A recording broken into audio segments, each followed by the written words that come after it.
আসসালামু আলাইকুম। ইমানি পরশ টাচ অফ ফেইথের আজকের পর্বে আপনাদের স্বাগতম। লজিক্যাল রায়ান অডিও বুকের বাকি পথটুকু জুড়ে আমি লেখক মোহাম্মদ বিপুল হোসেন থাকছি আপনাদের সাথে। আজ আমরা জানব ক্ষুদ্র এক মৌমাছির জীবন আর অসীম মহাকাশের প্রসারণ নিয়ে কোরআনের সেই বিস্ময়কর তথ্যগুলো যা আধুনিক বিজ্ঞানকে চমকে দিয়েছে। চলুন শুরু করা যাক আজকের 11তম পার্ট।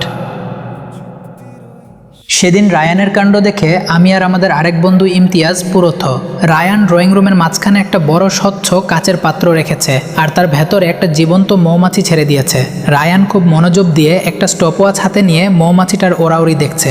ইমতিয়াজ পদার্থবিজ্ঞানের ছাত্র, সব কিছুতে লজিক আর ল্যাবরেটরির প্রমাণ খোঁজাও স্বভাব। ও কপাল কুঁচকে বলল, রায়ান, ল্যাবে এক্সপেরিমেন্ট বাদ দিয়ে ঘরের ভেতর মৌমাছি নিয়ে এই সার্কাস করার মানে কি?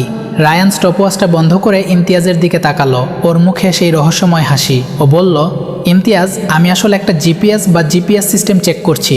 এই মৌমাছিটা মাত্র কয়েক মিলিমিটারের একটা মগজ নিয়ে যেভাবে নিখুঁত জ্যামিতিক হারে উড়ছে, সেটা কি কোনো সুপার কম্পিউটারের পক্ষে সম্ভব? ইমতিয়াজ হাসলো, এটা তো সিম্পল বায়োলজি, এর মধ্যে জিপিএস খোঁজার কি আছে? বিজ্ঞান তো এসব অনেক আগেই ব্যাখ্যা করেছে।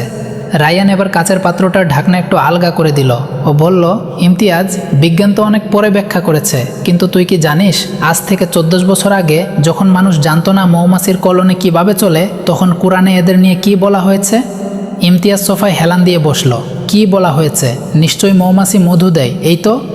রায়ান উত্তর দিল, শুধু তাই না রে, পবিত্র কোরআনে আল্লাহ যখন মৌমাছিকে নির্দেশ দিচ্ছেন তখন তিনি আরবিতে স্ত্রীবাচক শব্দ ব্যবহার করেছেন। সূরা আন-নাহল আয়াত 68 ও 69। 14 বছর আগের আরবের মানুষরা কি জানতো যে মৌমাছির পুরো সমাজটা আসলে একটা ফিমেল ডমিনেটেড সমাজ?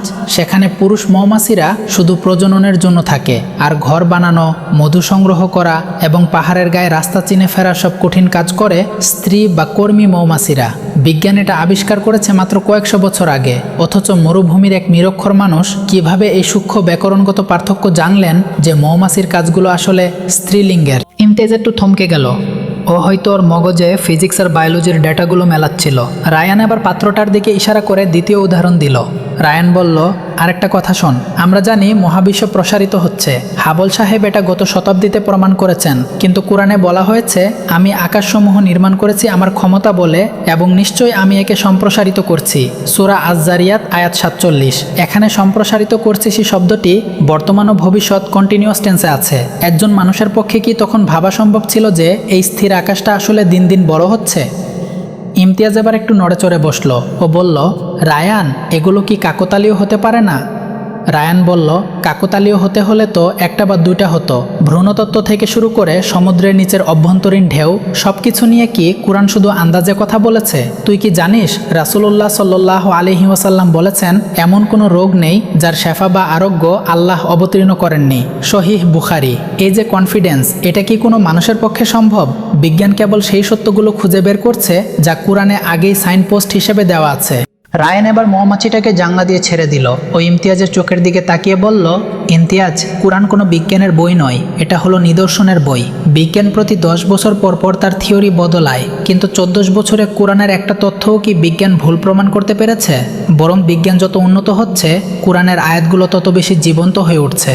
মাগরিবের আজান দিচ্ছে তখন। ইমতিয়াজ কাচের পাত্রটার দিকে তাকিয়ে নিচু গলায় বলল, মৌমাছির ওই স্ত্রীবাচক শব্দের ব্যাপারটা কিন্তু আমার মাথার সব সার্কিট নাড়িয়ে দিল রে রায়ান। গ্রামার দিয়ে বিজ্ঞানকে এইভাবে চ্যালেঞ্জ করা যায়, এটা ভাবিনি। রায়ান ওর কাঁধের পাশে হাত রেখে বলল, আসলে আমরা টেলিস্কোপ দিয়ে অনেক দূরে দেখি, কিন্তু যে চোখটা দিয়ে দেখছি সেই চোখের কারিগরকে দেখতে ভুলে যাই। আমরা যখন মসজিদের দিকে রওনা হলাম, ইমতিয়াজের হাতের স্মার্টফোনটা তখন জিপিএস সিগন্যাল খুঁজছিল, কিন্তু আমার মনে হলো ইমতিয়াজ আজ তার জীবনের আসল জিপিএসটা খুঁজে পেয়েছে। বিজ্ঞানের আলো যখন আমাদের চোখে পড়ে, তখন যেন আমরা সেই আলোর উৎসকে ভুলে না যাই। 11তম পর্বের এই সত্যটি আপনার কেমন লেগেছে? আপনার মূল্যবান মতামত কমেন্টে জানান।